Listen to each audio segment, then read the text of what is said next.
Welcome, guys, to How the Frack We Got Here, a show that takes the news and events of the week and try to make sense out of it all.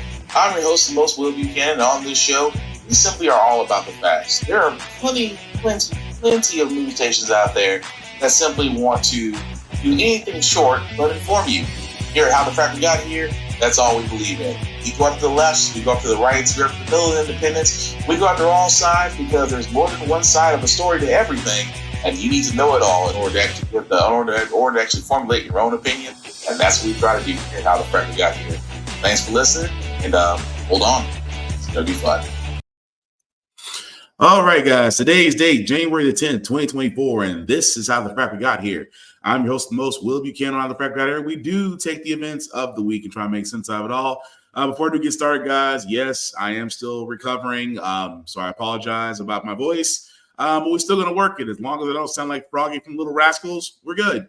But we are going to, again, give you the best we got for the week, as we do get these from sources that have award-winning journalism. We do not take away from extreme left or extreme right news sites like Fox News, Newsmax, or whatever tinfoil hat that some people may have. But, we try to do our best. We do try to maintain a sense of professionalism, which means that we don't try to cuss, but, hey, words do fly. At the same time, guys, maybe things that might be done that might be too intense for younger viewers. So viewer discretion is advised. Aside from that, welcome. And hey, lady, how's it going? Appreciate that. So how we start off this wonderful week? Well, if you're probably wondering, or if you're interested, the Iowa Republican caucus, or I should say the primary debate, is about to go on right now. If it's not already live, right now, mostly between Nikki Haley and Governor Rick DeSantis. I will save you some time. They are basically going for second place. You want to know how I know this? Because this is just a preview of what you could expect if you're watching it. Short in the race for second place. Florida Governor Ron DeSantis. What you're able to do in Iowa is going to reverberate all across this country. And former South Carolina Governor Nikki Haley. They don't see the momentum we have on the ground. We've got it in Iowa. We've got it in New Hampshire. Not only locked in a bitter fight for the Republican nomination, but for the right to confront Donald Trump head on. Their collision course, escalating for months, has left Trump in a frontrunner's lane of his own, much to the frustration of Republicans like Chris Garcia, who saw DeSantis today in Iowa. I think he needs to go after Trump, and I don't see him doing it. Garcia asked DeSantis why he had gone soft on Trump, a question the governor took issue with. I've articulated all the differences time and time again on the campaign trail. When we caught up with Garcia, he told us he wanted to see DeSantis fight harder. He's going after Nikki Haley quite a bit in ads. What do you think about that? Yeah, that's fine, but Nikki Haley isn't the leader. Donald Trump is. So that's where it needs to be. 12 days before Iowa opens the voting in the GOP primary, Trump holds a commanding lead, yet he's emerged nearly unscathed, at least in the onslaught of attack ads from his rivals. DeSantis and two allied groups supporting his candidacy spent $7.6 million targeting Haley last year in Iowa alone, compared to less than $500,000 aimed at Trump. For her part, Haley and her leading super PAC spent nearly $10 million targeting DeSantis and only $1.5 million at Trump. It's a dizzying back and forth, with allies of Haley mocking DeSantis. You can't beat Trump by trying to be Trump. And belittling the management of his campaign and super PAC. In a world of chaos, the last thing America needs is another dumpster fire. Supporters of DeSantis casting Haley as a flip-flopper. Don't believe a thing Nikki Haley says. She doesn't. And falsely tying her to big-name Democrats. Just like Hillary Clinton, Nikki Haley shouldn't be president. Has Trump been the beneficiary of this back and forth between Haley and DeSantis? Well, I think he's been the beneficiary at some point because obviously the former president has gone after Governor DeSantis a lot, has spent millions of dollars against him. All year long, called him names. And now the same thing with Nikki Haley as well. Bob Vanderplatz, an influential Iowa Christian leader who endorsed DeSantis, said it's a delicate dance facing all candidates, how to confront the former president who still wields such loyalty in the GOP. If you're ever going to try to peel away the Trump voter to come to you, you can't alienate them.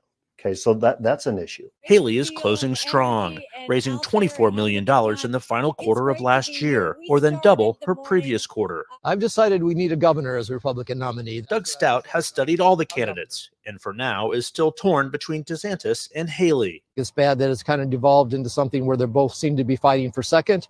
They're not fighting for second, they're fighting for president. No, they're fighting for second. That's exactly what it is. And yeah, Lenny, you're right. They're cowards. What it comes down to, guys, I'm just trying to save you 2 hours of life that you may want to spend somewhere else. But if you still want to watch the debate, I'm not going to stop you. But that's basically it. You basically have two people that are trying to overtake who's going to be king of the idiots. That's it. This is why Trump sits at double digits. This is why Trump hasn't attended one of these debates since he acknowledged that he is running again for president in 2024. The fact that he's done none of this, led by double digits, and yet a entire pool of who's who of Republicans have yet to match him says a lot. And again, it amazed me, and I keep saying this all the time, Nikki Haley, again, is a woman trying to run an old white man's voting group. The last time a woman was voted anywhere of candidacy was Sarah Palin, and we all saw how that dumpster fire actually happened. So the fact that she, of course, well, she was a former ambassador. Yes, she was. She was very poorly at her job. Well, she was governor. Again, check her record. She was poor at that. Now, instead of Rick DeSantis, dictator DeSantis, not actually attacking her record, he attacks the fact that she's basically trying to be Trump. She's a flip-flopper, but DeSantis isn't clean either. DeSantis has literally turned Florida into his little mini kingdom. He has turned around and instituted the Don't Say Gay bill. He has turned around and basically took African-American AP history and written it to where he doesn't feel guilty about it. He's turned around and went after Disney World and saw how that dumpster fire went. There's nothing about DeSantis that suggests that he has actually been productive on record nor in people. And let's not forget Vivek Ramaswamy, who didn't qualify for the Iowa debate, is still running around hoping that he can still get in. But with all that going on, Trump is sitting there like, what do I got to do? I just got to come in here, do my little spill, and I'm out. They have to beat me because what does it come down to when you think about it, guys? That the GOP is literally saying, and I hate to say this for conservatives, because for those conservatives out there, and I know there's some of y'all who are intelligent, despite the fact that the stereotype out there is that a lot of y'all would vote for Trump in a heartbeat. But the cold hard truth is there is a lot of people that will vote for Trump, even though their lifestyles haven't changed. I keep saying this all the time. The only people that have benefited under Trump are rich people and corporations. That's it. Everybody else that believes their life was better under Trump only believes it because you basically got either a PPP loan that you shouldn't have gotten, or the fact that he was able to get out stimulus checks and and that's your claim to fame, which cannot be farther from the truth. I mean, there is nobody on that side I would recommend voting for anyway. But at the same time, you have to look at the fact that each of these candidates has something wrong with them. Nikki Haley, especially, because she can't give you a freaking answer to a history lesson. What'd you say? They will never win if they don't attack him. They could probably get some independent voters or some Dems who don't like Biden if they did. But that's the problem. This is why I say when people wonder why campaign money is such a big thing, is because they love to run these ads. They have to run these attack ads. They have to run these, here's what she said, or here's what he did about this. Do you want this type of person? And you already saw one of the ads right there about Nikki Haley. We already avoided having one woman president. Do we really want another? Which, in my opinion, even if Hillary Clinton was Madam President, I'm fairly sure she'd be doing a better job. I'm just saying. But that's the ads they run. They run these ads to attack each other. They don't run these ads, and the money that gets spent into these things is ridiculous. $5 million, $20 million. If we really went back and looked at it on a yearly basis, how much money goes into campaign ads, we could probably cut some bills. That's all I'm saying. But again, this is the Republican presidential primary. Trump is still somehow in a commanding lead. And as scary as it is that this man, simply put, may still wind up getting the nomination. A man who is facing multiple felonies, multiple counts, multiple court cases, and somehow still may wind up being the Republican presidential nominee. But for all those that are wondering what kind of person you're going to be voting for, here's a guy that's going to talk about the Iowa school shooting and then tell you to get over it. Before going further, I want to send our support and our deepest sympathies to the victims and families touched by the terrible school shooting yesterday in Perry, Iowa. To the entire community, we love you, we pray for you, and we ask God to heal and comfort really the whole state and the pain that you have. This is something that's very unique to your state. We're really with you as much as anybody can be. It's a very terrible thing that happened. And it's just horrible to see that happening. That's just horrible. So surprising to see it here. But have to get over it. We have to move forward.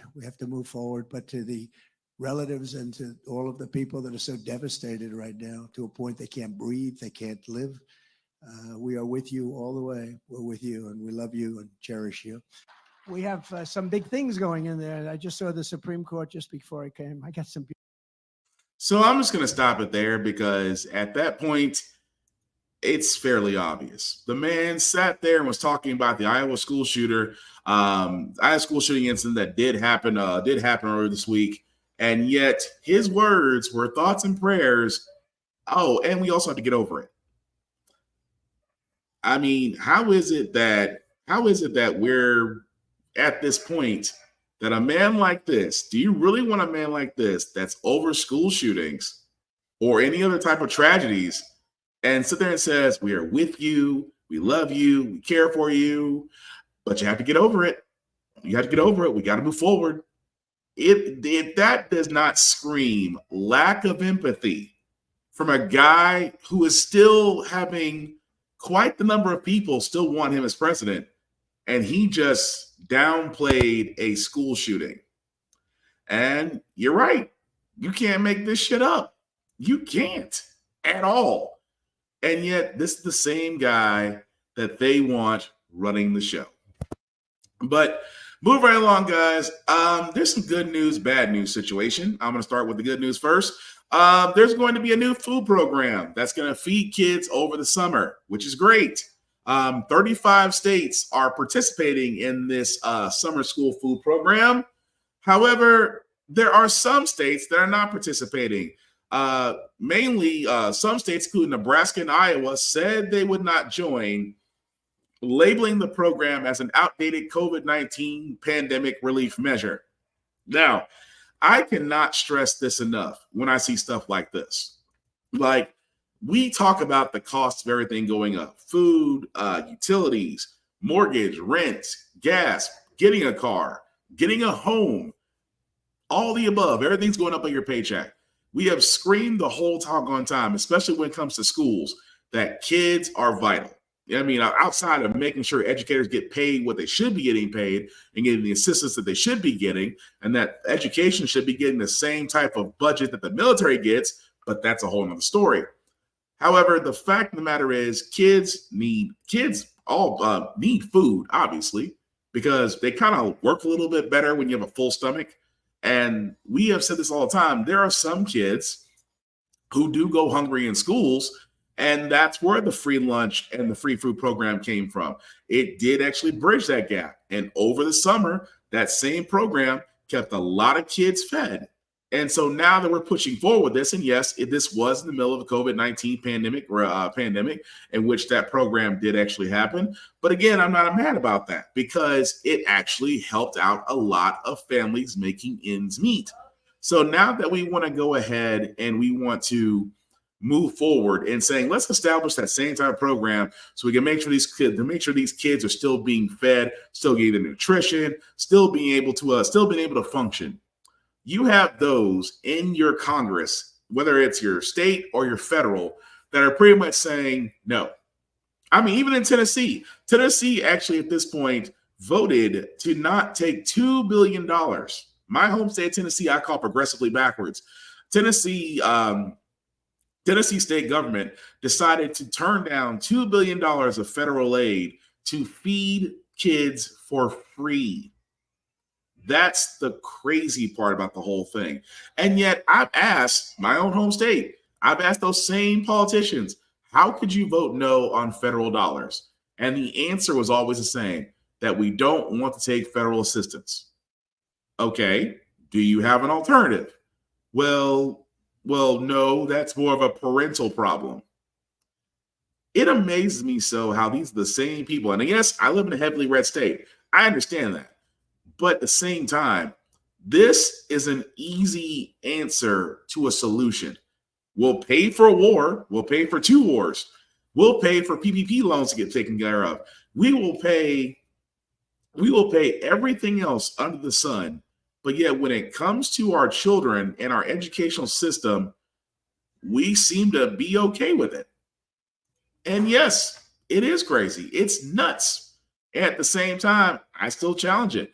This is why I keep on saying, they keep on wanting to dismantle education. They want to dismantle how public education is run. They want to dismantle how educators can teach. And not making sure kids are eating is just a scary plan that's being instituted. And yet it's not getting the attention it should get. Because contrary to popular belief, you do need food to live. That's just being honest. But speaking of crazy things, I mean, for a lot of us that still go out to eat, I know going out to eat sometimes can be a little bit pricey, especially if you got bigger families. But what if you ever went to a business that decided that you're going to pay its health insurance premiums for its workers and include that in the food?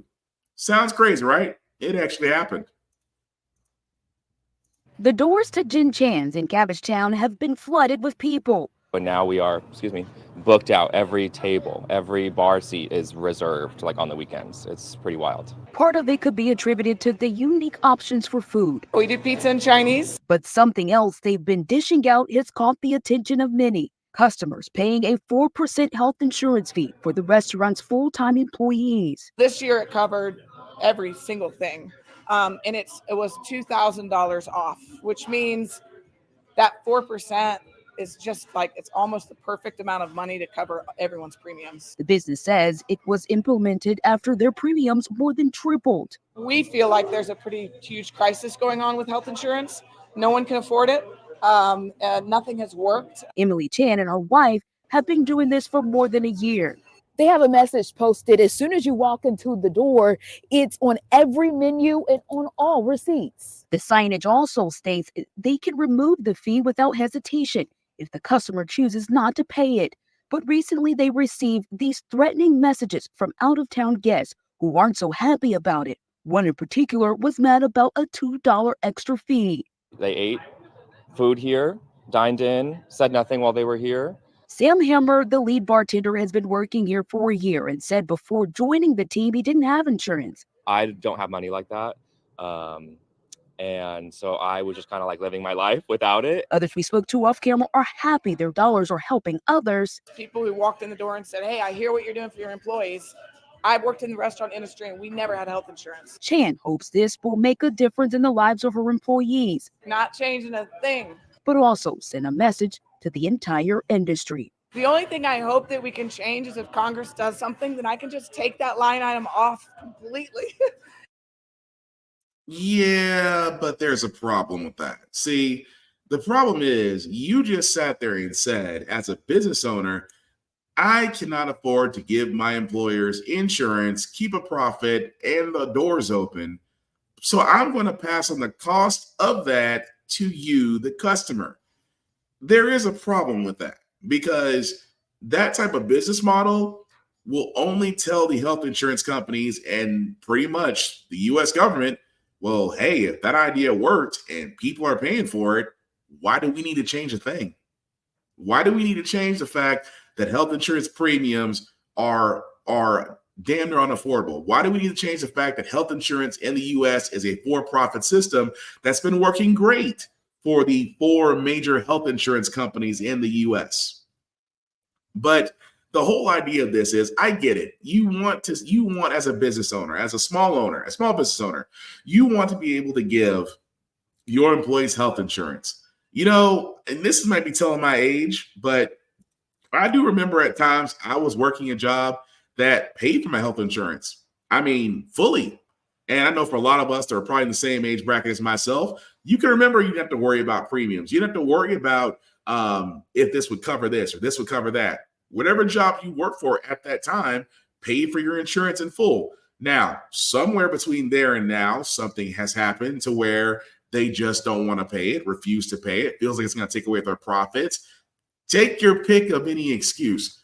But what they've done is pretty much you're pretty much passing on your issues to the consumer. Now, some consumers may be like, well, it's $4. If $4 keeps all your employers' premiums taken care of, that's fine. I'll gladly pay it.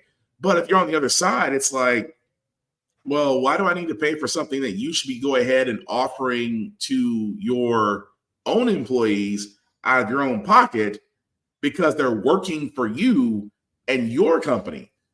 So you're gonna have different arguments on both sides.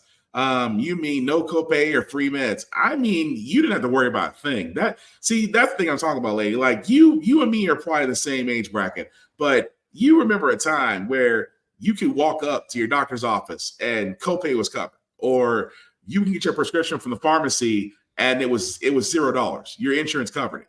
There was a time where there was maybe there was 1 or 2 things that you may have to pay a little bit of a copay on, but for the majority of the time, you didn't have to worry about it. It almost was an afterthought, really. That's what I'm getting at. And it's amazing now that we don't have that anymore. But I use that restaurant as an example because it's a dangerous example to use, because others will sit there and say, well, if you own a business, if you hire people, then insurance, you have to cover them, which means that you also have to pay for it. And I get it from a small business standpoint. Paying for insurance could more than likely either bankrupt you or you have to raise your prices in food, and that could also lead to closed doors. I get it. But that just goes back to the entire example of what I'm getting to, that health insurance in America needs a massive overhaul. Do not get me wrong. Obamacare, which basically guarantees the fact that you can get coverage regardless of statuses, again, it's fine. Do I still think more needs to be done? Yes. And I can go into a whole other discussion of the fact that we should be on a single payer plan, that we should not have a limited drug market here in the US. I go off the fact that, that drug prices, especially for drugs that were actually created using federal funding, should actually be subjected to actual drug pricing, especially if they took federal funding for research and creating said drug. And I also believe that life-saving medication should actually have a cap price. That cap price should actually be no higher than $20. I can keep going on the fact of all those things that should happen with healthcare insurance, but we'd be here all night. But you get the point of what I'm trying to make here. That yes, it is cute that a business decides that we're going to pass on our health premiums to you, the customer, and hope you pay them. But at the same time, what if a company like Chick-fil-A did that? A company like McDonald's, a fast food company like Wendy's did that? Or what if your local grocery store did that? What if Amazon did that? See, that's the point I'm getting at, is that yes, a small business did this, but what's to keep a big business from doing that? And still at the same time, they say, well, we're helping our customers. We're helping our workers. No, you're saving yourself money and still trying to overturn a profit. And again, that's not surprising. What'd you say? Oh, wow, my mom, I think had a copay, but it was low. Yeah, those were the days. I mean, but alas, that's what it is. But move right along, guys. I did want to get to this about the fact that we're eventually going to get to a plan on banning menthol cigarettes. I talked about this sometime last year, that President Biden is moving forward to do a ban on banning menthol cigarette sales. And again, for a lot of people that understand this, it is amazing now that they want to move forward with banning menthol cigarettes when a simple Google search will tell you something about this, that for all those, especially if you're my age, you probably remember ads like this for Newports or Kohl's or Salem or even Winston's. But you notice one thing in each of those advertisements, they're directed at a certain group. That's how they've always been. Now, you may get the once in a blue moon guy. You may get the once in a blue moon. They may have some white people targeted, but what have they done? Everything you've seen was menthols and people of color and happy and smoking. Why? Because at the time, that was their advertisement. That was their money makers.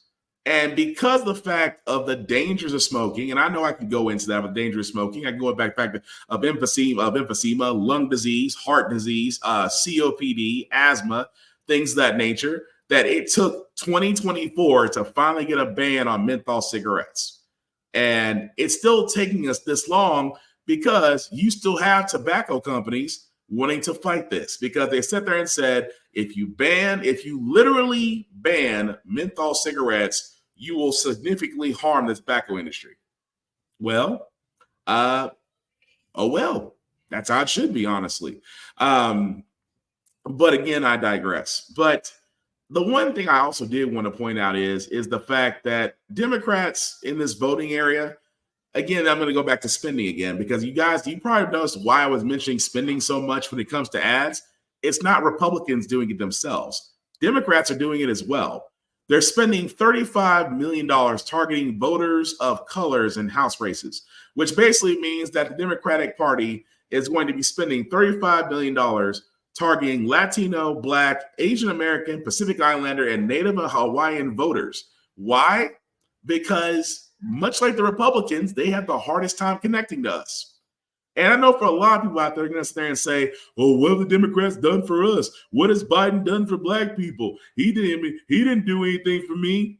Well, that's going to be the hardest thing that Biden's going to have a problem with. And Biden's going to have a difficult time because, again, Biden did try to move forward with a somewhat of a Black agenda. He did try to move forward with the Voting Rights Act. He did try to move forward with the George Floyd Police Reform Act. Both those two actions were pretty much DOA. Why? The police union, along with Tim Scott, Uncle Tom of the Republican group, killed the George Floyd Police Reform Bill. Why? It would have banned chokeholds. It would have banned no-knock warrants. It would have banned qualified immunity for law enforcement, which means that they didn't have to give a statement until 48 hours later. That means that they can still confer with other law enforcement agents before giving their statement. All of that would have went out the window if the police reform bill went in. Also, the police reform bill would have included extended training, de-escalation, noticing of special needs or different types of backgrounds, things of that nature. It would have also included a mental and psych eval for anyone that's going to go in law enforcement. You can see why the Fraternal Order of Police and police unions didn't want that bill to go into effect, because that means a lot of their people would have either quit or would have washed out. And let's not forget the Voting Rights Act, which, again, the simplest Voting Rights Act you could ever have.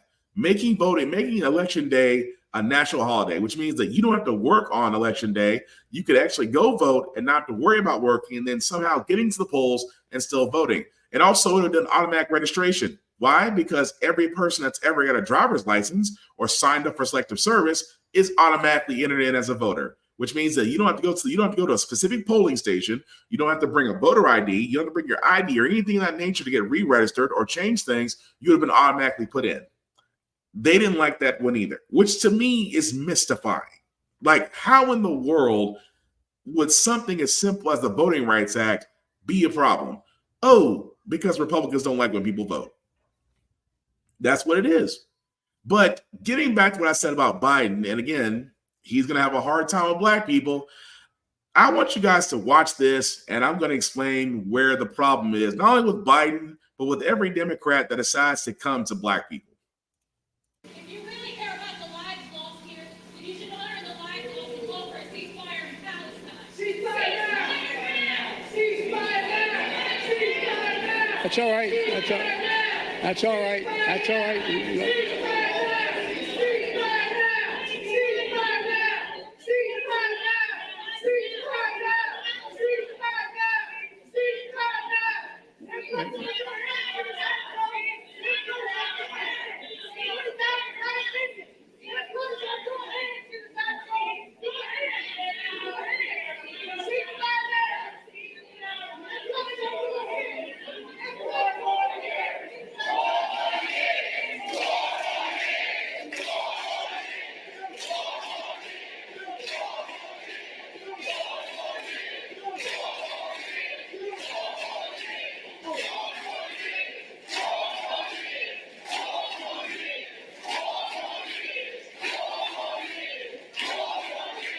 Thank you. Thank you. Thank you. Look, folks, I understand their passion, and I've been quietly working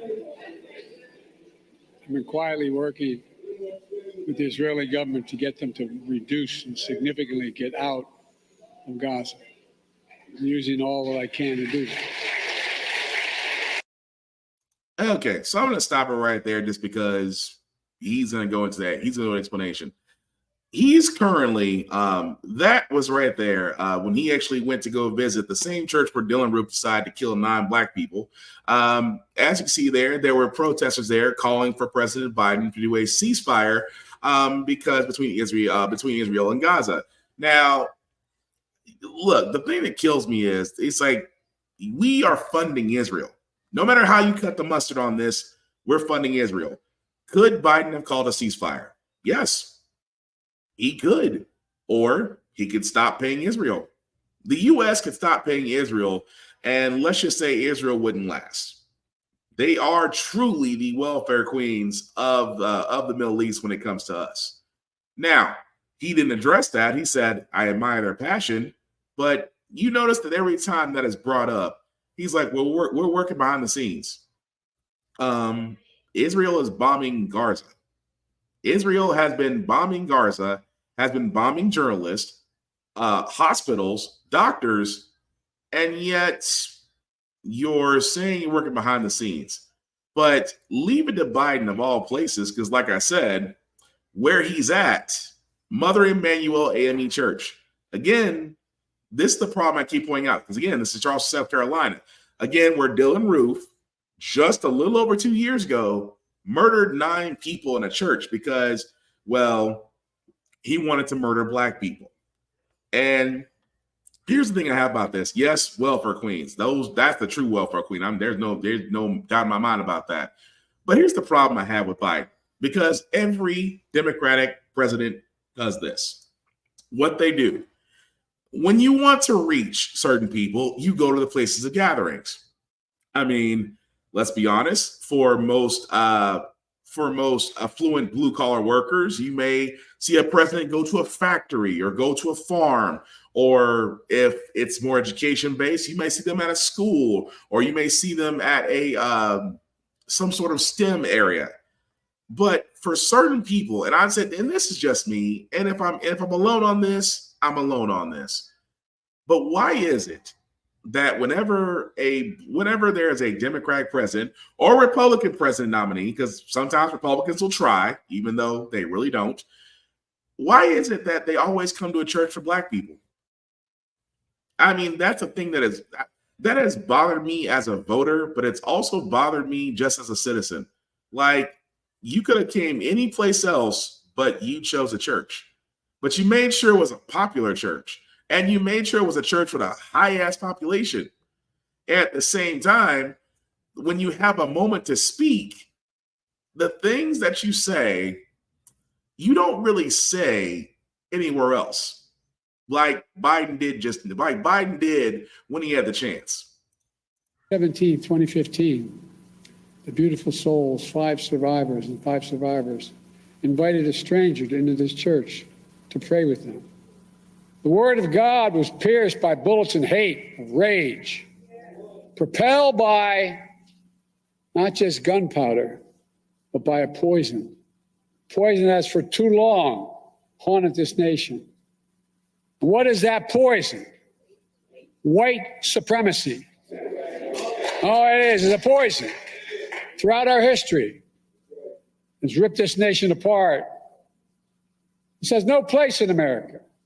Not today, tomorrow, or ever. From that day, this nation saw this congregation, this community, demonstrate one of the greatest acts of strength I have ever seen.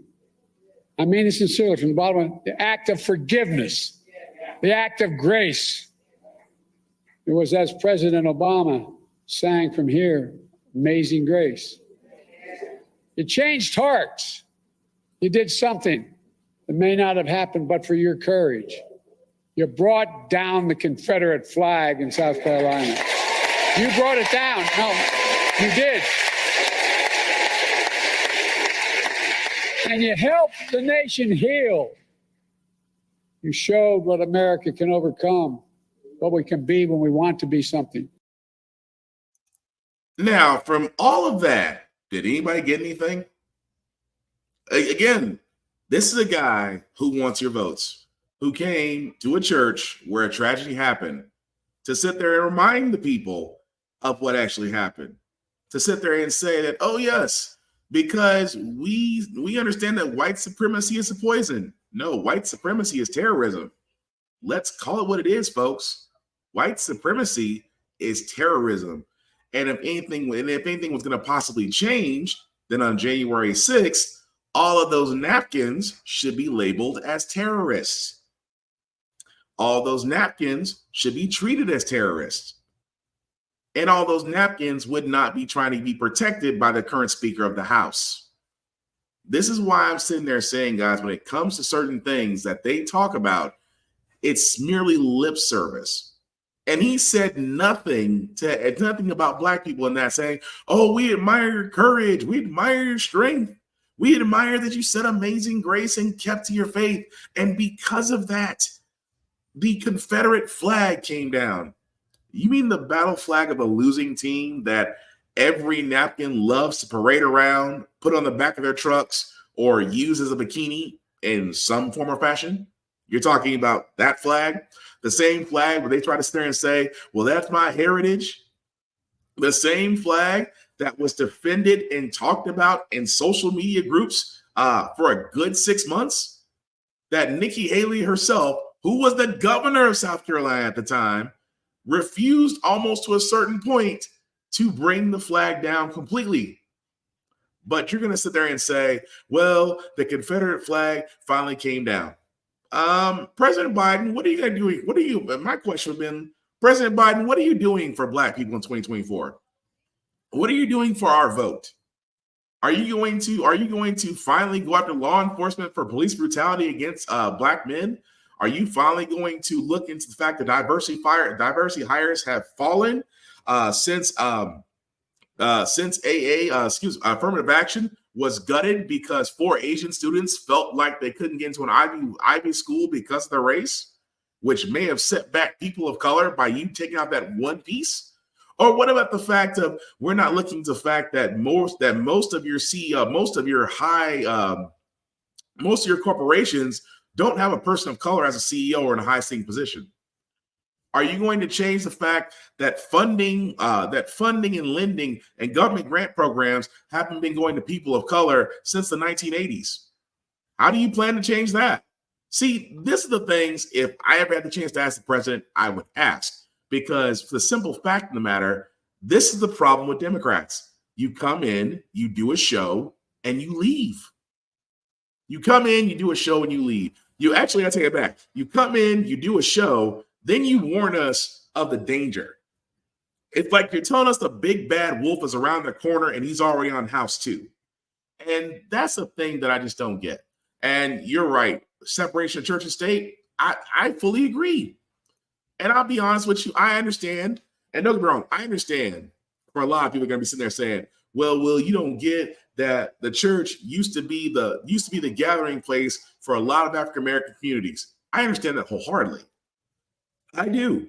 But also, you know what also was a long-standing area where Black people used to congregate? They used to congregate at barbershops. They used to congregate at houses. They used to congregate at parks. They used to congregate wherever they could. That's how it used to be. At the same time, you still get this show. And I hate to say that, even though he's sitting there saying all the things we want to hear. Oh, white supremacy is a poison. No, white supremacy is terrorism.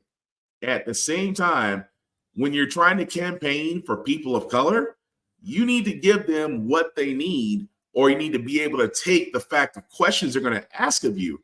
Because if you want our votes, we need to know what you're going to do for us, because you do the same thing for every other race. What you say, Ebert? We are all not a monolith. We're not. We're not. But at the same time, that seems to be the ongoing show. And this is what the Democrats kind of have a problem with, because if you cannot reach your voters properly, you're going to have a repeat of what happened between Hillary and Donald. Because Hillary Clinton, love her or hate her, she was probably the most qualified person at that time to be the first woman president, to be the first Madam President. She really was. Former First Lady, former Secretary of State, former U.S. Senator, former U.S. Ambassador. Ben knew Trump, knew every move Trump was going to do, and practically told us how it was going to play out. And yet, you vote for a failed reality star / con man. But hey, what do I know? I'm just a guy with the podcast. But moving right along, guys, you've probably been wondering what this 118 Congress has done. I'm going to tell you what they've done. They pretty much be collecting a paycheck because, well, the next video will explain it all. Taxes pay their salaries, and in theory, they're sent to Washington to get work done. It's a divided government now, and the 118th Congress so far has not produced much legislation at all. In fact, a senior congressional correspondent, Rachel Scott, reports it might just be one of the least functional in U.S. history.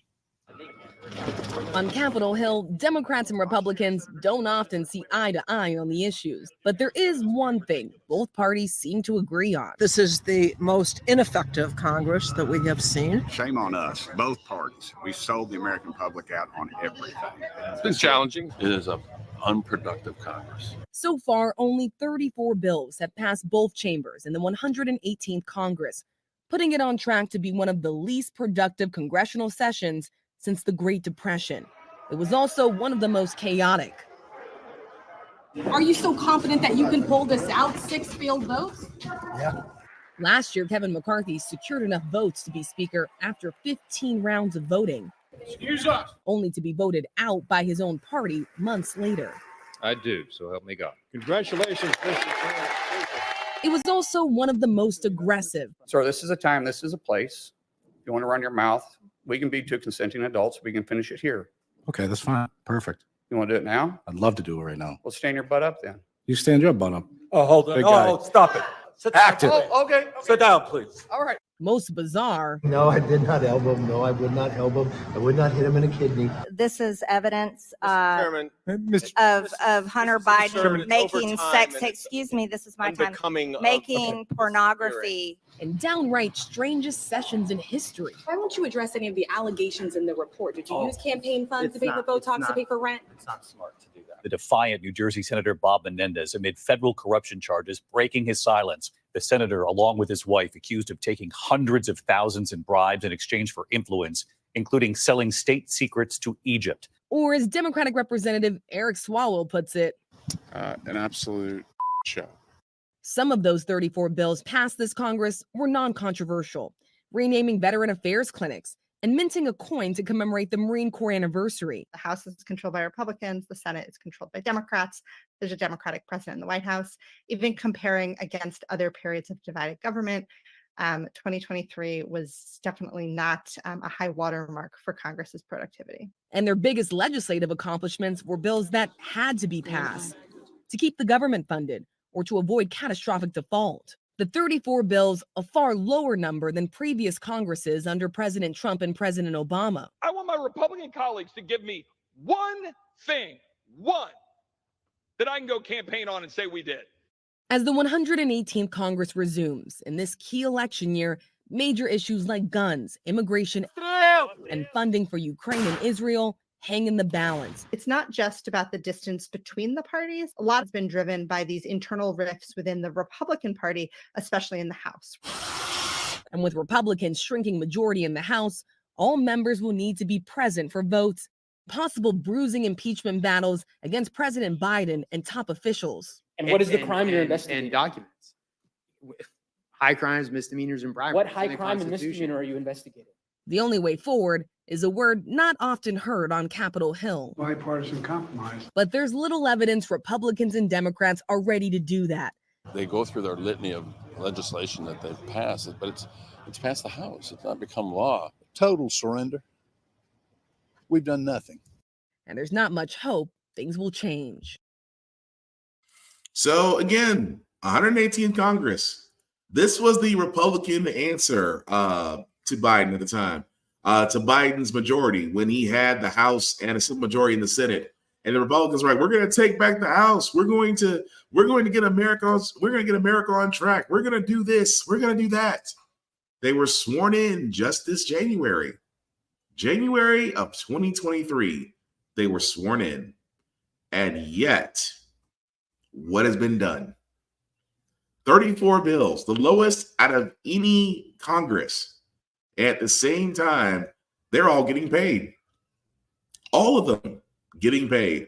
Their benefits are paid. They're getting their full salaries. Imagine working a job where you've done nothing. A job that you've done nothing in, and yet you're going to get paid full for it at the expense of the American people. Now, I'm going to be honest with you guys. That's the one thing that I'm like, I stress so very heavily. How is it that these people get elected? And some of these people are lifetimers, which means they turn around and get reelected every year. Do nothing and get paid. I mean, don't be wrong. I think it's like $144 a year for a rep, $150 for a state senator. I have to go back and check the numbers on that. But they get full benefits. They get full medical. If the government shuts down, their pay doesn't stop. Their medical benefits don't stop. Their travel benefits don't stop, even in the midst of a government shutdown. But every government worker has to face that. Every Department of Health and Human Services shuts down. Medicare payments still go out, but that's only because they're self-sustaining.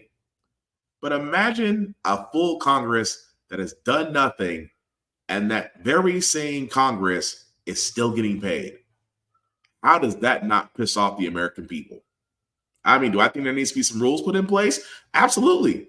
I think that as far as terms go, Republicans and senators should be on the same level as the president. You can do 2 consecutive terms. 2 consecutive terms, you guys sit one out. That's how it should be. If you guarantee that they can only do 2 consecutive terms and not do this whole lifetime serving thing, you will ensure things get done.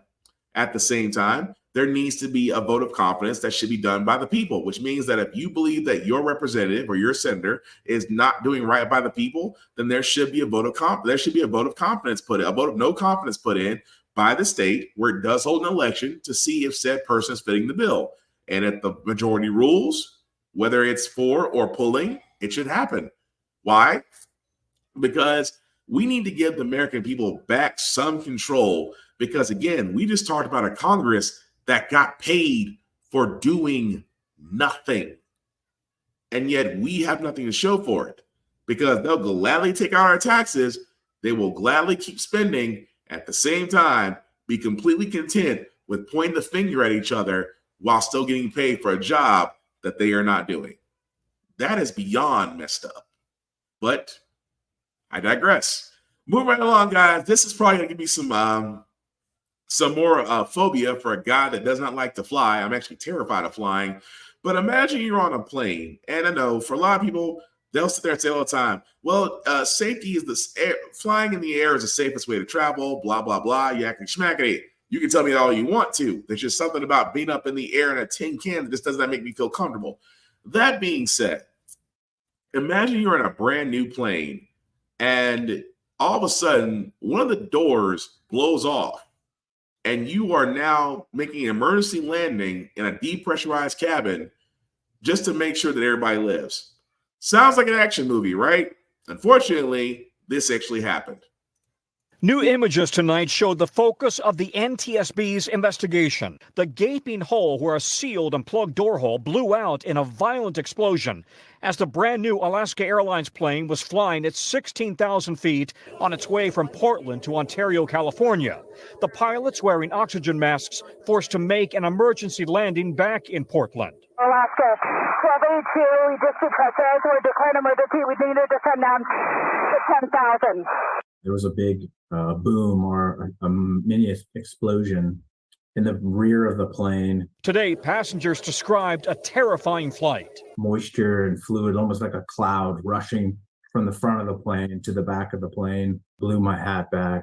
Folks in front of me, their hair was blown back. Evan Granger sitting several rows in front of the hole. I didn't want to look back to see what was happening. I knew something happened, and my focus in that moment was just breathe into the oxygen mask and trust that the flight crew will do everything they can to keep us safe. Thankfully, no one was sitting in seats 26A or B next to the hole.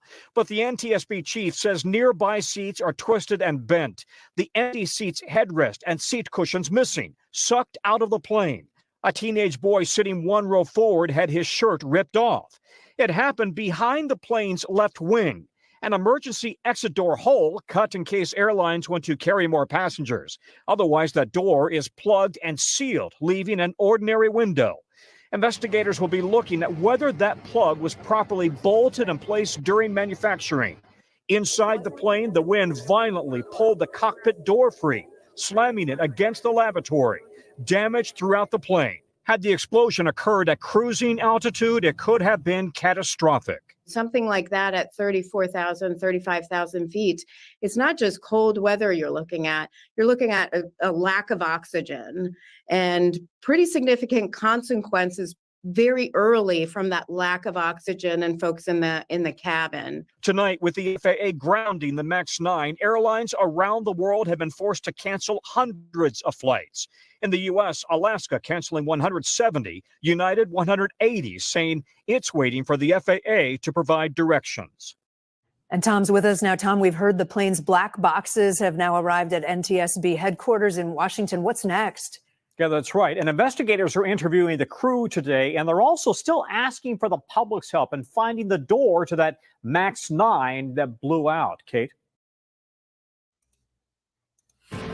So what's crazy about that, guys? Again, I apologize in advance. If you're like me and you have a fear of flying, I apologize if I've added more to that fear. But like I said, imagine the fact of the matter that if you were in those seats next to that door, let's be honest, you might as well be making arrangements, or at least your family would be, because that's scary. I mean, forget the fact that, again, when you're in an airplane, it is pressurized for a reason, but that was a brand new plane. That was the thing I'm getting at. That's the thing I'm getting at, guys. That is a brand new plane that happened to. That wasn't something that was used or has been serviced or has, seen a lot of miles. A brand new effing plane. What you guys say? It's crazy how they get to do all this shit and get paid. In ordinary jobs, you wouldn't have one. Yeah, only in politics can you get paid for doing nothing and still have a job. You're right. Oh, hey Travis. Yep, it was that crazy. What do you all say? I would have shit my pants had I been there. Oh, I would have definitely had a change my pants. I would definitely had a shit my pants moment if I saw that. All of our politicians are too comfortable. Yeah, that's also true as well. But no, it's the fact, again, back to the plane, guys. It's crazy that happened. And again, for a guy like me, that kind of lets me know one of two things. One, that of course it's Boeing. And just a side note, because I could say this, Boeing's always had issues with planes. I can't tell you how many times that their Dreamliners, their 737s, they've always seemed to have an issue. But in this case, it shouldn't have happened with a brand new plane. It even got to the point to where their CEO had to come forward and, of course, like most CEOs do, damage control. That picture And I hope all of you in some way will, I hope most of you have seen it, and those of you who haven't, do look at it. All I could think about, I didn't know what happened to whoever was supposed to be in the seat next to that hole in the airplane. I got kids, I got grandkids, and so do you. This stuff matters. Everything matters. Every detail matters. We're going to approach this, number one, acknowledging our mistake. We are going to approach it with 100% and complete transparency every step of the way. We're going to work with the NTSB, who is investigating the accident itself to find out what the root cause is. I have a long experience with this group. They're as good as it gets. I trust every step they'll take, and they will get to a conclusion. Yeah, that sounds like, let me hurry up be empathetic because of lawsuits are coming. Oh, there will be lawsuits. If you're not going to sit there and tell me if you were on that plane and that door popped out and those oxygen masks came down and you weren't already crapping your pants, hoping that you would land immediately, oh, lawsuits are coming. But again, this is surprising with Boeing that also, and this was so bad about this, that was just yesterday. 5 days later, 5 days earlier than that, Boeing had a problem. They knew they had a problem in their MAX jets. They were asking for an exemption to the safety rules. Crazy, isn't it? This was literally 4 days prior to what happened on that Dreamliner. I'm sorry, what happened on that MAX 9. And they were saying Boeing was asking for federal regulators to exempt one of their new model airliners because a safety standard designed to prevent part of the engine housing from overheating and breaking off during flight. Let me just say that again. They wanted an exempt one of their models from a safety standard that was designed to prevent part of the engine housing from overheating and breaking off during flight. Boeing has sat there and told pilots to limit the use of an anti-icing system in some conditions to avoid damage that could result in loss of control of the airplane. I can't make that up. You're pretty much, this is again, Boeing sitting there telling its pilots, hey, you might want to go easy on the anti-icing system because you might lose control of the plane. I'm sorry. I know pilots are trained. Pilots have had many hours of simulation, many hours of real-time flying, know an airplane from inside and out. But if the manufacturer of the plane tells you that you might want to go a little bit easy on something, because if you don't, this could lead to complete failure. I'm not flying that plane. I'm not. At the same time, it goes back to my original question. Everybody says air travel is the way to go. I'm still waiting on my mass transit rail system. When are we finally going to sit there? When are we going to finally sit there and say, you know what? Flying is cool, but I would rather take a bullet train and get there. It might take me another hour or so to get there, but I'll be on the ground. And bullet trains are being used everywhere. Mass transit systems, even though you might see them up north, especially between New York and New Jersey and Philadelphia, you might see them in Chicago with Amtrak and maybe a little bit in California and a little bit across the mid-states. Why do we not have a multi-state mass trans rail system at this point? Because I would just think, because flying is the fastest way to get there, it's the only way to get there. Quick, to really get there quick, if you think about it. I mean, most people would drive, that's fine, but driving for 8 or 9 hours may not be what you want to do, or even longer than that. But what's your other alternatives? You either get on a plane and risk it in the Boeing plane, or rent a car and drive for a few hours, or drive for anywhere from 2 to 11 hours to get where you want to go. The point I'm getting at is mass transit systems do need to happen, but at the same time, companies like Boeing should not be allowed to skip on the small stuff because the big stuff is obviously happening. And trust and believe there will be lawsuits following that case, because You ain't gonna have me shit my pants and don't think you gonna be paying a pretty penny. That's all I'm saying. But the last story I got, guys, before we get to our feel good segment. Again, I cannot help but find these stories about Black men who were incarcerated for crimes they did not commit. However, in this case, this one actually has the ending it should have, because I keep talking about the fact of when Black men get incarcerated, years are taken away from them, only to find out they've been innocent the entire time and that they should get compensated properly. This actual story gets it right. It has been a long time coming. Ronnie is relieved. He is relieved that finally there is a public recognition and an apology of what was done to him and his family. Ronnie Long was just 20 years old and living in Concord when, as a young Black man, he was accused of raping a prominent white woman. Police built a bogus case, lying on the stand, hiding evidence that proved his innocence, and tampering with the jury. Not only did law enforcement officers lie, but prosecutors were engaged in an active campaign to ensure that despite the evidence of Ronnie's innocence, he remained incarcerated all these years, well past the time it was obvious that they had a wrongful conviction. In August of 2020, Long was exonerated and freed after 44 years in prison for a crime he didn't commit. The governor pardoned him and the state compensated him just $750,000. He told us then it wasn't nearly enough. North Carolina intentionally put me in the penitentiary. And you tell me $750,000? It was 44 years of my life. Long filed a civil suit last year, and now the city of Concord is paying up with a record-setting $22 million settlement and an apology. Here, the city of Concord really owned up to the past misdeeds of city employees, which is really remarkable.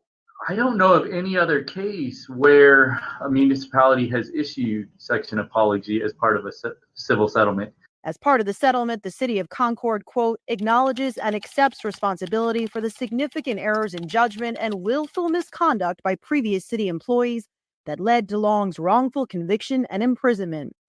The State Bureau of Investigation is also paying out $3 million, making the $25 million settlement the biggest in North Carolina's history for a wrongful conviction. I think the message it sends is that both the city and the State Bureau of Investigation recognized that there was significant harm done here.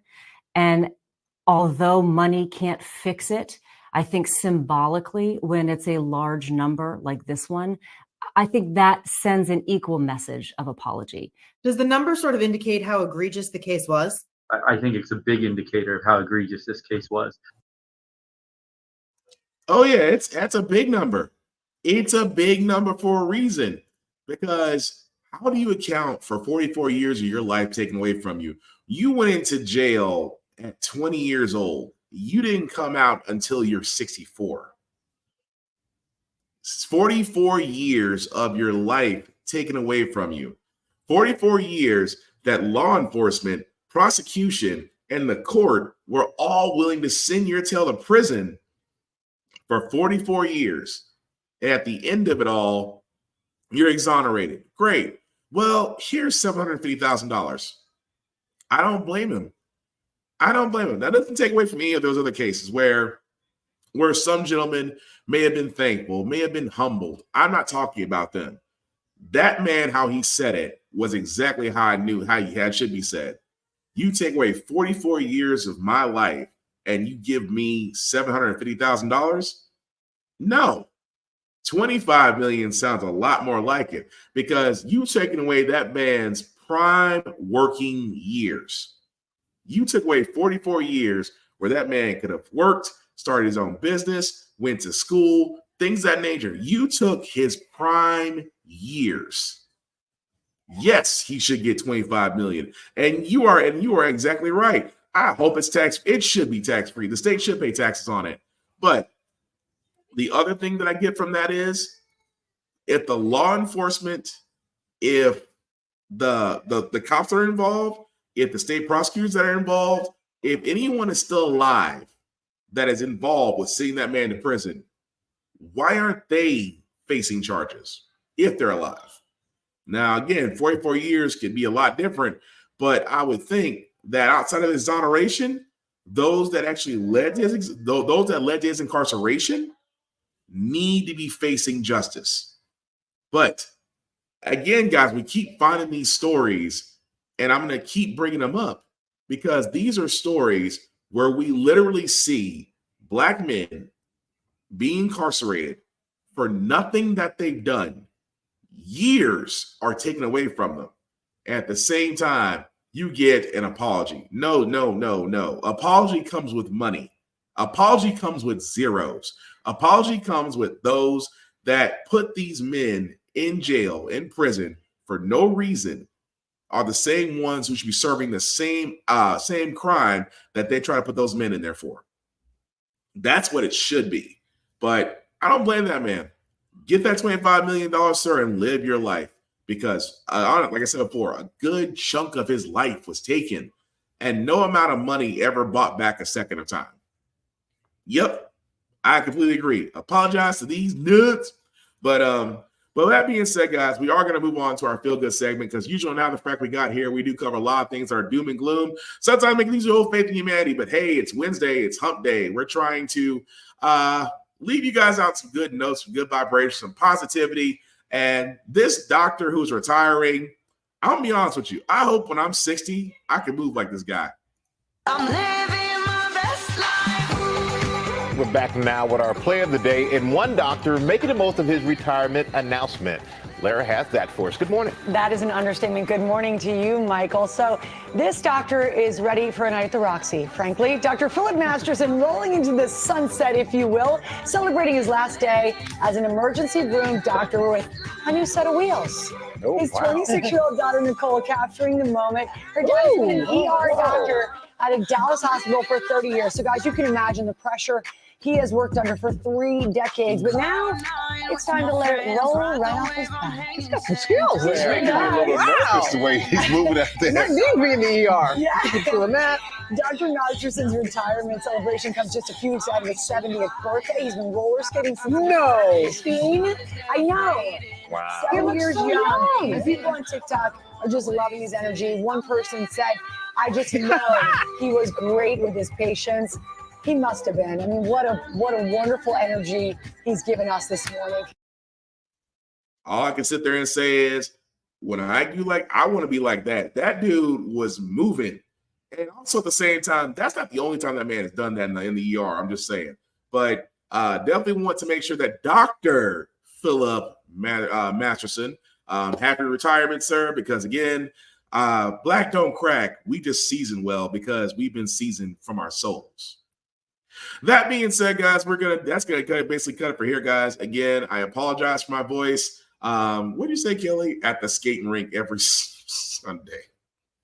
Oh, I can't laugh right now. If I laugh, my chest is gonna hurt. But thank you guys for putting up with me. My voice is getting back. Like I said, I had a cold. Thank you to my lovely wife, Kelly, for being my nurse and taking care of me. I love you completely dearly for that because she put up with somebody who's very stubborn when he gets sick. So definitely want to give her a shout out. But anyway, wrapping this up, guys. Like I said before, thank you all for watching, for liking, for letting you know this is live. I certainly appreciate that. Some shameless plugging before we get out of here, guys. I always do want to shout out to my boys, especially my buddy Bond at Big VZA Dot. You can definitely check him out, Big VZA Dot on social media. He does have his own space. He does have his own YouTube page where he does beats for shows, for game shows, for songs, things of that nature. Definitely check him out, Big VZA Dot on all social media. Of course, as for myself, guys, you can find me BlackBox447 on all the socials. I usually do reviews on everything that I watch, that I read, even gym stuff. I have to get back to the gym, but once this cold is over, I'm going back to the gym. I miss it so terribly. But also, guys, like I said, reviews on everything. Also, definitely check out my buddy Geek by Heart at Geek by Heart on all socials. She and her husband do great work. She actually covers a lot more than that. We usually call her the Degree of Horror on our other show, Blurred's Eye View Podcast, with our other compadres. You can catch us every Tuesday and every Thursday at 7 p.m. Also on there, wherever podcasts can be seen or heard. But definitely check out Geek by Heart as well. Also check out Always Record TV, where you can see my handsome mug there. So shout out to Travis for that one. Aside from that, guys, the last thing I do want to point out is the link. Well, not the last thing, because I still got one more thing, but the link at the bottom, if you copy and paste that link into your browser, take you to the link tree that's the YouTube and Facebook groups for all of my podcasts. How the Frack We Got Here, get bitten off of those podcasts. Like, share, subscribe, tell people about it. Word of mouth is the greatest tool we have in finding the algorithm. As my friend Kira would say, F the algorithm. But again, we do better once we share it. And, you know, we don't want to hide something good. Like I said, this show is about encouraging you to be active, to be informed, to know what's going on in your community. That's the whole point of this show, and I'm hoping it reaches you guys.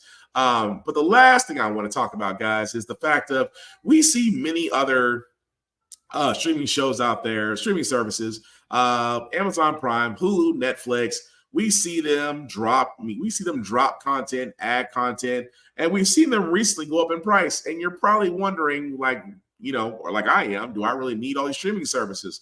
Well, there is a streaming service that I'm a part of, that my friend Laney is a part of, and that many other friends of mine are a part of. It is basically called Blurred Station. Now, what is Blurred Station?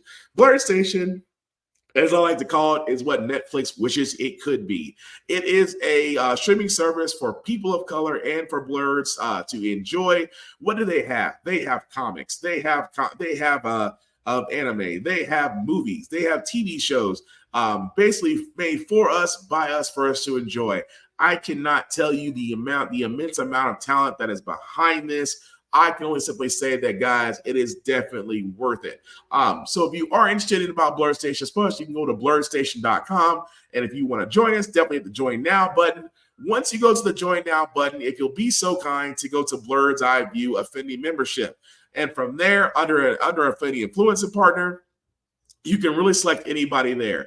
You can select Chris Fury, basically the man on the wall himself, Kira at Room Full of Blurs. We'll be watching Mayhem Media, myself, Black Spartan, Tafari at Tafari TV, Navy at Dave Montel, BlurredCon Speaks. Also check him out as well. And of course, Laney at Geek by Heart. You can select anybody there that helps us out tremendously, and then select the Affinity membership, which is $10.99 a month.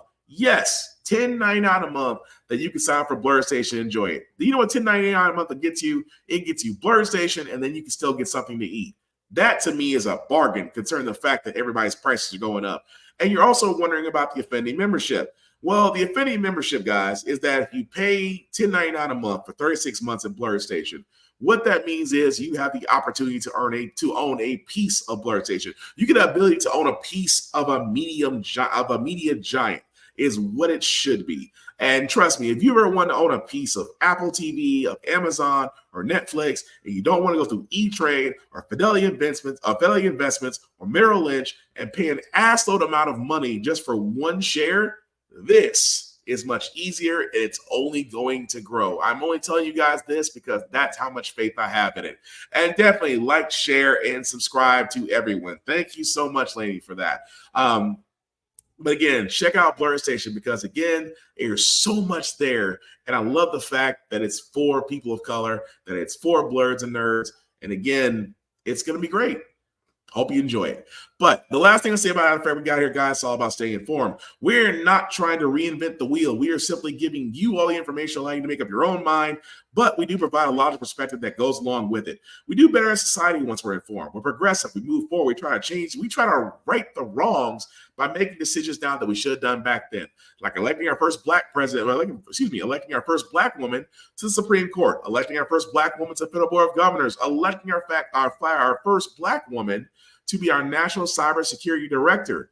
All great things. We don't learn from history. We are doomed to repeat it. That's why we keep asking ourselves, why does everything go up but our paycheck? Why are we electing different politicians but still getting the same game in Congress? Still same old game in Congress. And most importantly, how the frack we got here.